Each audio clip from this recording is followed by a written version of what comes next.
more time. What's going on? It's your boy, Baby Paul, a.k.a. BpZy.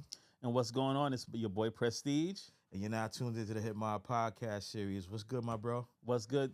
What's good, man? Man, listen, I just been really, really happy about the feedback we be getting on HittMobb. You know what I'm saying? Shout out to everybody online that's been tapping in and giving us their feedback, family, friends, industry peers, all that. Yes. Shout out to Red Coral Universe for having us as a part of their, network. You know what I'm saying? And we working real hard to just keep it consistent and get better and grow. Facts. And working hard to bring you the best content possible on the net. Facts. About music. About music, the art, the business, the legacies, the lifestyles, all that. You know what I mean? Yeah, and we got a very interesting topic. Oh my goodness. And I never thought I would live the day to see this type of a topic. Right.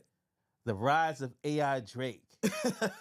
It's so funny because, shout out to Kendrick Lamar, shout out to Drake, shout out to all the hip hop artists that's dealing with the changes in the times of the internet right now. But honestly, I can say Drake is like the biggest victim of that lately, man, because people are putting out whole versions of records, even a whole mixtape, right? Yeah, open up. But you got to realize he used AI and he made a diss against Drake.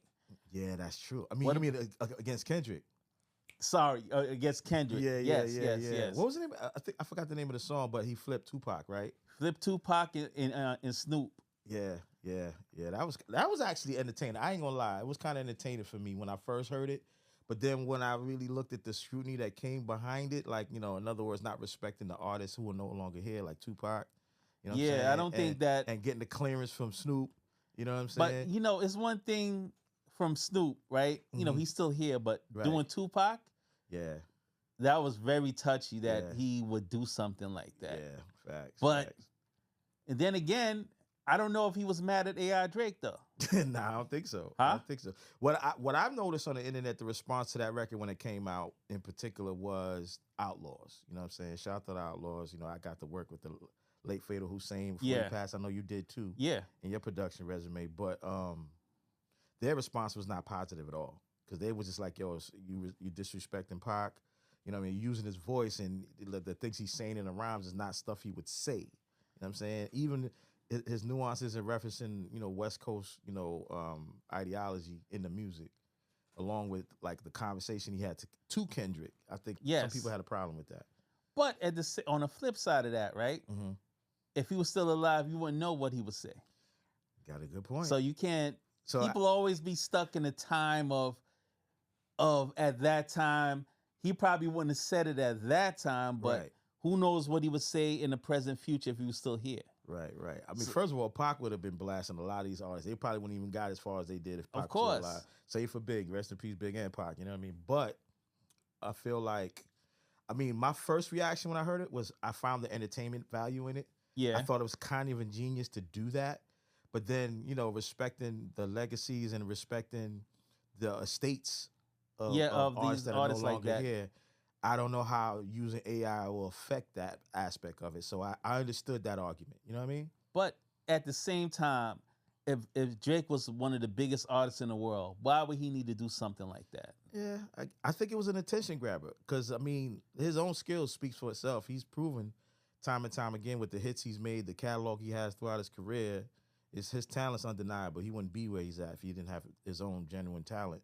But I feel like in this case, he was going at a West Coast artist, and playing off of the fact of a legendary West Coast artist who wasn't here and channeling him, in his voice using his own lyrics. So we all know that was the intention, but like I said, some people didn't really react to that. They didn't react positive to that. That's true. But let's get into the whole AI aspect of this. Well, here's my thing. What? I've dabbled in a little bit of that. You know what I'm saying? I ain't gonna lie.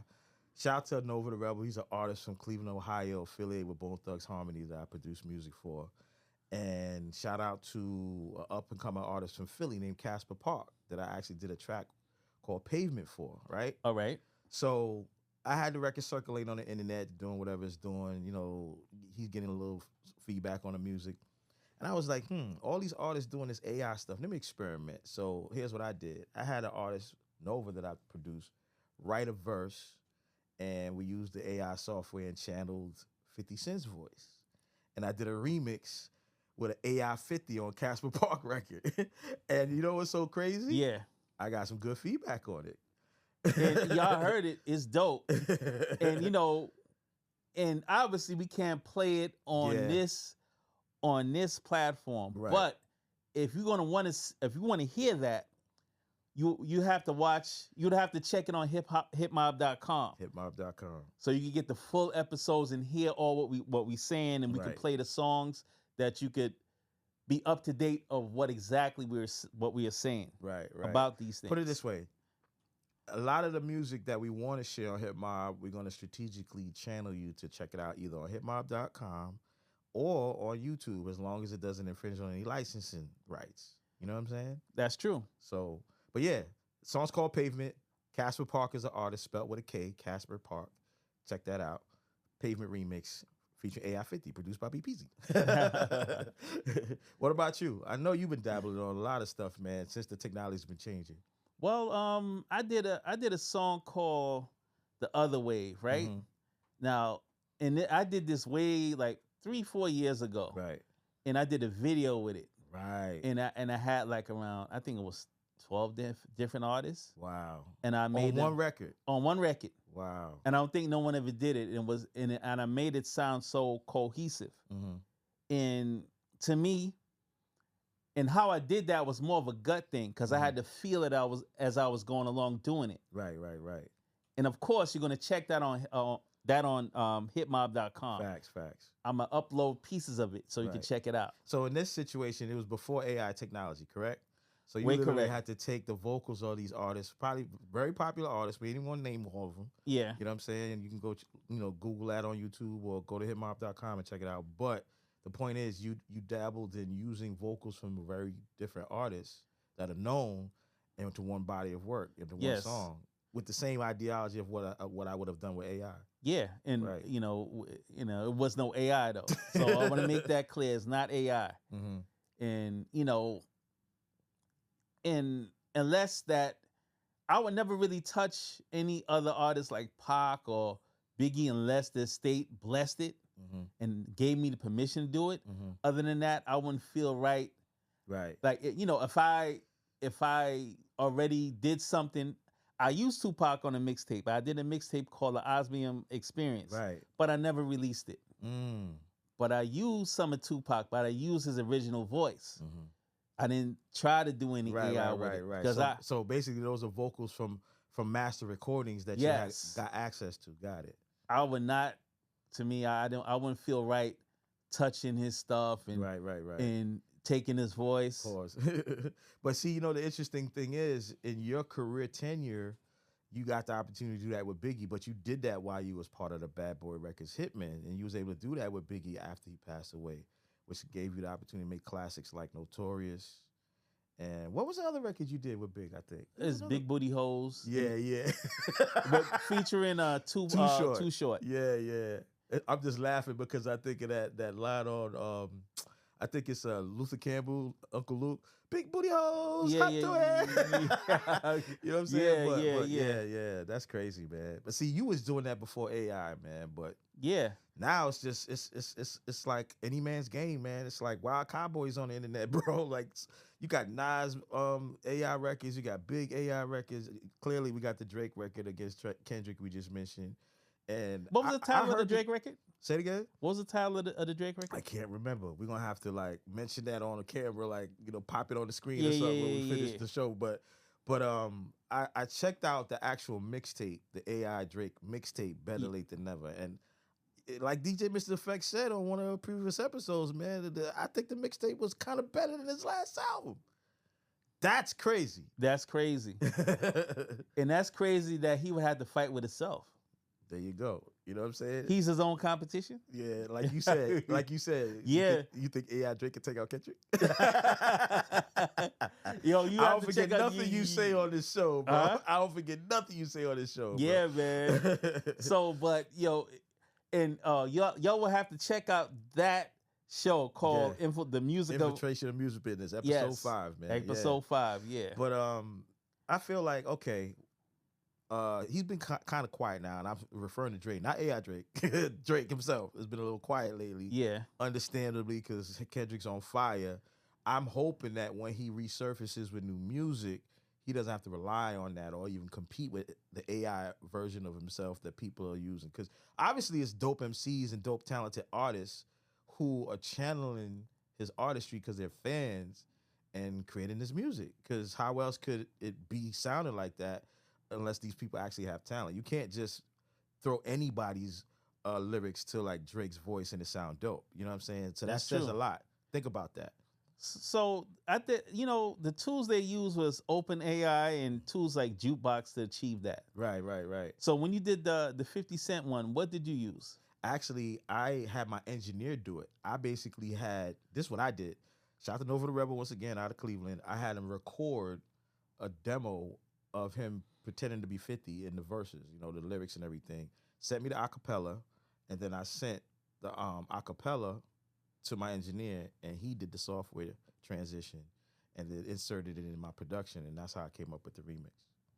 So, I'd have to ask him what software he used because I haven't mastered that yet myself.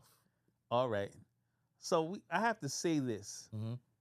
We've came a long way because... Man, you ain't never lied, bro. Man, I remember our days of doing this. Mm-hmm. I mean, I know a lot of the kids of this generation cannot relate. Nah. But the sacrifice, the work, the up and down, we had to buy-in. The buy-in. The buy-in. Yeah. I remember there was times, buying records and equipment. There was times I had to choose whether I was going to eat tonight or go buy this record that looked hot, that had a hot loop on it. A hot sample, right. A hot sample. And back then, a sample, a dope record, a dope loop, or dope something could have changed your life. That's true. Because I remember the time, I never forget this. Baby Paul had got a check from Jive Records. Oh, yeah. On behalf of D Nice. Shout out to D Nice. You know what's so funny? Yeah. It's funny you tell that story. Shout out to D Nice, man. Legendary hip hop producer and DJ. One of the biggest DJs on the corporate side of the game right now. My very first check as a music producer ever. Yes. Came from D Nice. Round of applause for that. But you gotta, y'all don't understand what he just said. Yeah. It was just for a record. Yep, it was for a sample. It was a blues record that I had in my collection. It was a 45. And at that time, he was signed to Zomba Publishing and Jive Records. I think he was on his second album. I think it was a To The Rescue album. He was doing music for that. What year was that again? I can't remember the year, but around that time, he had like Tretch from Naughty by Nature, like collaborating with him on some of the music and writing, This had to be around 92, 93. Probably. Yeah, it had to be around that time. That's about right. That's about right, yeah. It was after Main Source first came out. Yes. And before I started my career professionally with the Beatminerz in 95. So yeah, that's about right. Like 93. So yeah. So you remember the amount of that check? Yeah, it was about $2,500. I thought it was $3,000. It was probably in that ballpark. Yeah, I think it was 3,000. It was 3,000. And you know what's so funny? Yeah. I'm mad at myself because I framed that check. Yeah. I made a photocopy of it, and I framed that check, and I had it in a storage. And you know how you got like stuff in storage and you're negligent and irresponsible and you don't pay your fucking storage bill. Yeah. I lost some of that stuff I had in storage from back then. Because otherwise, I would still have it as a memorabilia of oh yeah, career, man. You know what I'm saying? Just like an album plaque. You know what I'm saying? And just think about it. In these days, I wonder how much producers are getting paid for making a beat. That's a good question. And you just got paid for submitting for a record. A sample. A lot of people know that's history right there. Shout out to D Nice, man. I ain't trying to blow up your spot. Yes. He didn't even use it, but he bought it from me. Unless he did use it, he just never put the record out. He probably used it and made the beat, but couldn't finish it. Yeah, or probably didn't fit the direction of the album or whatever the case might have been. But yeah, I appreciate the opportunity, man. It opened up, my mind to like feeling like, okay, I can actually do this for a living. You know what I mean? Of course. And still on the topic of AI. Right. All right, we heard we heard about this Jay-Z case, right? Oh yeah. All right. That's interesting. All right. For those who don't know, Jay-Z has got accused of rape, Okay. allegedly accused of rape Right.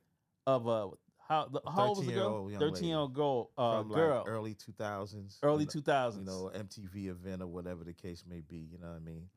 And for what I understand, the case is like falling apart right now. It really is falling apart. That lawyer messed up, but that's a whole other animal. But I will say, on the internet, there was a freestyle that leaked recently by a AI artist. I won't even say AI artist, but he's a hip hop artist that uses AI a lot to draw attention to what he does on the internet. He goes by the name of Crank Lucas. Yes. And I came across a freestyle of Jay, or I would say AI Jay, rhyming to a little simple sample with a piano, and he covered the whole topic of the rape case. I heard that, and I sent it to you, and you was like, "Yo, that sound like Jay." I said, "Nah, bro," but it sounded convincing, though, right? It did sound convincing. Yeah. Like, first of all, I don't think Jay would, in the middle of what's going on, jump in the studio and actually leak something like that. To try to influence his case. I don't think he would do that. Well, we don't know that for sure. Okay. We don't know that for sure. We can agree to disagree. I don't think he would do that, though. I don't think he would do that. I think he would save it until he has the leverage to know that it's proven that it's a faulty case. Like the lawyer's defunct and he's out of here. Then maybe he'll share some insight from on his it. artistry. Yeah. Like honestly, I think unfortunately we all know Jay's a hustler and he's a supreme capitalist. I think it'd be smart for him to drop an album after this case is passed. So let's go. So what about the copyright and ownership for all this AI stuff? Well, here's my position on this. I mean, when AI really, really started becoming a huge part of the internet in so many different aspects, because you got people who use AI for graphics, they use AI for music production. You got that platform Suno that you see Timbaland championing right now, and then of course people using those softwares that you just mentioned earlier for like using voices and different voices of familiar artists. But I feel like as long as you put a disclaimer out there and you're not trying to monetize the content that you're doing it for promotional use only, that's perfectly fine, because that's what I did. When I did that remix, I understood it was just promotional use only. The original version of the record I produced is in DSPs, but that remix version is just on YouTube for free. See what I'm saying? So you think that would hurt the artist or help the artist? Well, I speak for myself. In the case of what I did, it definitely ain't hurting 50 Cent, because he's out here doing wonders right now. Oh, yeah. Between film and television and music. He's on the new Dr. Dre album. He's killing it. You know what I'm saying? Dr. Dre and Snoop, the Missionary album is really dope. But, you know, I think if something goes super viral to the point where people love it so much they want to buy it, that's when it could probably become a problem. But more often than not, I think it just promotes these A-list artists. I don't think it really infringes on their money, because they're making so much money off of their own original music anyway. You know what I'm saying? But only thing a little bit is that the consumer gets confused. Right. That's the only thing that I might say that. Now here's my question though. Yeah. If you say the consumer gets confused, are you saying based on the song credits and the fact that they don't know if it's actually the artist or not, that they get confused by? Yeah. Okay. Like, for example, this Jay-Z freestyle that came out. Yeah, you thought it was Jay. I was confused. So that's what I'm saying. I was confused, you know? Right. I don't know. For me, I could pick something apart. I could listen intently, and I can pick it apart enough to be like, that's not the artist. You know what I mean? So going forward with all of this AI, where does that leave us as creators? Well, I say this, because I'm going to go into the production side of AI with this new platform, Suno. Yeah. I'm specifically talking about Suno, because it's being championed heavily on the internet right now. From what I understand, and I'm being clear, what I understand, you subscribe on this platform, you could just be, you have no musical experience, no creative experience, you just love music. You could be just a fan, and you can go on this platform and literally subscribe monthly and create music using AI. You know what I'm saying? You can create beats, you can create your own voices on the records, and literally have a catalog of songs through the account of records, full records. But I heard that with producers in particular, it could be useful because you can literally have an idea. You know how we as creators, we literally can break down drums, instrumentation, bass, and cadences, tempos, drum measures, and literally like verbatim describe that. Now I heard if you can do that with AI, you can literally create beats and ideas, that you can use to your advantage. But I think you have to pay something to be able to use that composition to be able to monetize it outside of the platform, because they get paid. They exactly. Get paid first that's what I thought to create the music. Yes, that's what I thought. Yeah. I thought there's a hitch, there's a catch somewhere in this. Exactly. That's exactly what I thought. Yeah. And then, unless something goes extremely viral, you're gonna see the big changes after that. After that happens, right. I'm telling you, right. Because they're gonna be like, well, he made that. Nah, we need this for that. Right. Yeah. And I feel like if an AI, because people are winning awards, shout out to the Recording Academy. I'm blessed to say I'm a voting member of the New York chapter. There's people who are voting on actual records that were released using AI technology. So and they're getting like nominations for Grammys. You know what I'm saying? So you're gonna vote for AI Drake? Yo, if that mixtape got enough burn to get a nomination, I don't know, man. Because that better late than never mixtape is kind of hard. It's kind of hard, man. AI Drake, bro. I might have to make some beats for AI Drake. Yeah, man. Oh, man. So yeah, man. So what about collaborations or is it competition? What is it? I would say it's collaborations, because I don't see the competition in it, only because, again, you got the disclaimer aspect of it. When you put something out there on the internet, you basically saying it's AI. You kind of have to. If you try to sell it as something that it's not, that's going to be the problem. I know how people think. They ain't going to always put created by AI on it. Right. I believe that. Right. I feel like, okay. Ego. What about ego? We forgetting all about this. Yeah, you got a point. I feel like, all right, if you're going to compete with using AI, it has to make sense, because, again, if the consumer knows what it is, and if it's a famous artist in particular, then, you can only go so far with that. And you can't monetize it, because then you're going to deal with license infringement. Yes. You know what I'm saying? So I feel like it's more of a collaboration than a competition, in my opinion. Well, you could say that, but unless, like you said, if AI Drake had better songs than the original AI, than the original Drake, then that's an issue. See, you so stuck on the AI, you had to catch yourself. Yeah, exactly. Right? I had to catch myself. Yeah. Well, put it this way. I think you and I are looking forward to seeing the new Drake release and compare it to the AI Drake release, because I'm sure there'll probably be another AI Drake release once Drake come back out with some new music. Yo, this is going to be the HittMobb AI Drake release. Oh, man, yeah. On that note, man, we're going to sign out, man. Appreciate y'all tuning in, man. Shout out to AI Drake one more time. Exactly, man. Check out that Better Late Than Never mixtape and hit us up leave your comments. Let us know what you think of that, man. All right, man. Peace. It's HittMobb.